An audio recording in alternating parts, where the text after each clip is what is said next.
চট্টগ্রামের পতেঙ্গা এমবি আবদুল্লাহর ২৩ নাবিককে বরণের প্রস্তুতি নিয়েছে জাহাজের মালিকপক্ষ KSRM গ্রুপ। সেখানে আছেন সহকর্মী রুনা আনসারি, তার কাছে জানবো সব শেষ তথ্য। রুনা, নাবিকরা কখন পতেঙ্গায় পৌঁছাতে পারেন আর তাদের বরণে কি ধরনের প্রস্তুতি নেওয়া হয়েছে?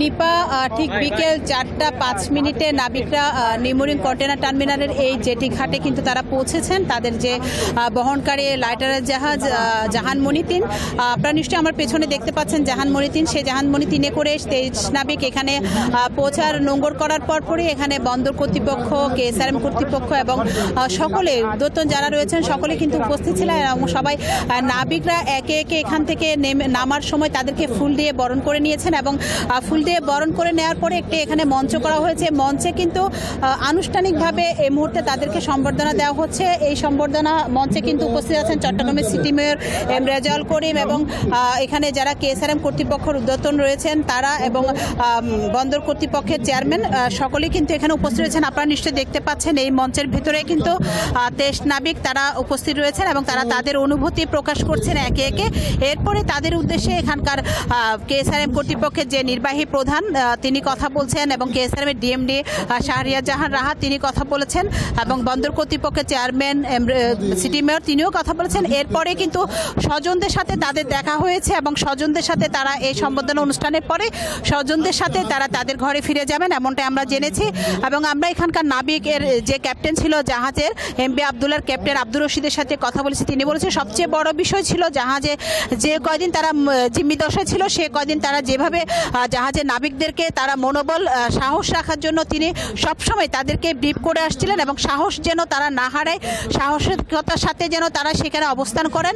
সাহসিকতা হারালে হয়তোবা জলদস্যুরাও কিন্তু আরও সুযোগ পেয়ে যাবে। সেজন্যই তিনি তার যে ২২ জন নাবিক ছিল ২২ জন নাবিককে তিনি সবসময় ব্রিফ করতেন এবং সবাইকে সাহস যোগাতেন। সবার অতি সাহসিকতা এবং সবার আন্তরিকতার কারণে কিন্তু তারা সুস্থ সবলভাবে এই কদিন সেখানে জিম্মি দশায় থেকে তারা আজকে ফিরে আসতে পেরেছেন এমনটা জানিয়েছেন। এবং জাহাজের যে মোট ২৩ জন নাবিক ২৩ জন নাবিকের কিন্তু বেশিরভাগ নাবিকের স্বজনরা এখানে এসছেন। অনেক নাবিকের স্বজনরা যেহেতু চট্টগ্রামের বাইরে তারা আসেননি, যারা স্বজনরা এসছেন তারাও কিন্তু এখানে সেই দুপুর থেকে অপেক্ষা করছেন। অনেক বেশি আনন্দিত তারা, অনেক বেশি আনন্দিত উচ্ছ্বলিত তারা বলছেন। তাদের ঘরে ঘরে কিন্তু গতকাল থেকেই তাদের ঘরে ঘরে ঈদের আনন্দ শুরু হয়ে গেছে এবং তাদের প্রিয়জনরা ঘরে ফিরে যাওয়ার পরে প্রিয়জনকে তারা প্রথমে সবচেয়ে বেশি তারা প্রিয়জনকে কাছে পেয়ে একটি কথাই বলছেন, সেটি হচ্ছে এত অল্প সময়ের মধ্যে কিন্তু জিম্মি দশা থেকে কেউ ফিরে এসছে এমন নজির নেই কোথাও। এটি কিন্তু প্রথম নজির বাংলাদেশের এই পতাকাবাহী জাহাজ এমবি আবদুল্লাহর ২৩ নাবিক জিম্মি দশা থেকে ফিরে আসতে পেরেছেন। বিশেষ করে ১ মাসের মাথায় তারা মুক্তি পেয়েছেন এবং ১ মাস ২ দিনের মাথায় তারা নিজ ঘরে ফিরে এসছেন।